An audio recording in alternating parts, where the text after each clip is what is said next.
ये है दुनिया की सबसे ताकतवर कंपनी जो तकरीबन पूरी दुनिया को कंट्रोल करती है। अमेरिका के सारे बड़े बैंक्स, तकरीबन सारी बड़ी फार्मास्यूटिकल कंपनीज, सारा मेन स्ट्रीम मीडिया और पूरी दुनिया का 10% ट्रेड स्टॉक इस कंपनी की ऑनरशिप में है। 2022 में इस कंपनी के पास $15 ट्रिलियन के एसेट्स थे, जो पूरे अमेरिका के जीडीपी का 70% बनता है। ये कंपनी इतनी पावरफुल हो चुकी है कि अब दुनिया की टॉप गवर्नमेंट्स भी इसकी मर्जी के बगैर फैसले नहीं कर सकती। बल्कि अगर मैं ये कहूँ कि इस वक्त होने वाली तमाम जंगों और इकोनॉमिक क्राइसिस में इस कंपनी का कहीं न कहीं हाथ है, तो ये गलत नहीं होगा। लेकिन आपने इससे पहले शायद इस कंपनी का नाम भी नहीं सुना होगा, और उसकी एक बहुत बड़ी वजह है जो इस वीडियो में आगे चलकर आपको बिल्कुल क्लियर हो जाएगी। और ये भी कि कैसे एक कंपनी अब पूरी दुनिया को अपने कंट्रोल में लेने जा रही है, जिसके कॉन्सिक्वेंसेस शायद इतने खतरनाक होंगे कि आप सोच भी नहीं सकते। लैरी फिंक इस कंपनी का सीईओ शायद इस वक्त दुनिया का सबसे पावरफुल इंसान है।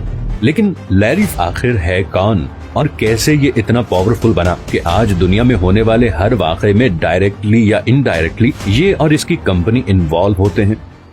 लैरी 1952 में लॉस एंजलिस की एक अमीर फैमिली में पैदा हुआ।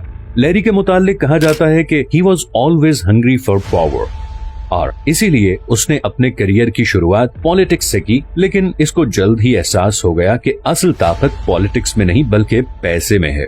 इसीलिए लैरी ने पॉलिटिक्स छोड़कर 1976 में न्यूयॉर्क में फर्स्ट बॉस्टन नामी एक इन्वेस्टमेंट फर्म में एज अ सिक्योरिटी ट्रेडर अपने करियर की शुरुआत की। चंद ही सालों में लैरी इस कंपनी का हाईएस्ट अर्निंग एम्प्लॉय बन चुका था।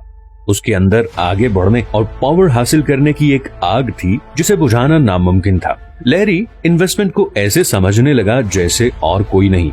1986 में लैरी ने फर्स्ट बॉस्टन से रिजाइन किया और एक सीक्रेट सोसाइटी कपा बेटा फी का मेंबर बन गया।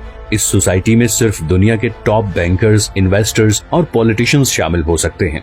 लैरी इसका मेंबर कैसे बना ये हम नहीं जानते, मगर तकरीबन 2 साल के बाद 1988 में लैरी ने उस कंपनी की बुनियाद रख दी जो अगले 35 साल के दौरान पूरी दुनिया की सबसे बड़ी और ताकतवर कंपनी बनने जा रही थी। शुरू के सिर्फ 5 सालों में ही ब्लैक रॉक की वैल्यू $5 मिलियन से $8 बिलियन हो गई। लेकिन ये सब तो एक शुरुआत थी। एक ऐसा बॉम्ब फटने जा रहा था जो ब्लैक रॉक को इतना अमीर बनाने वाला था जितना किसी ने सोचा भी न था। 2008 में एक फाइनेंशियल क्राइसिस आया जिसने पूरी दुनिया को हिला के रख दिया। सारी स्टॉक मार्केट्स क्रैश हो गईं।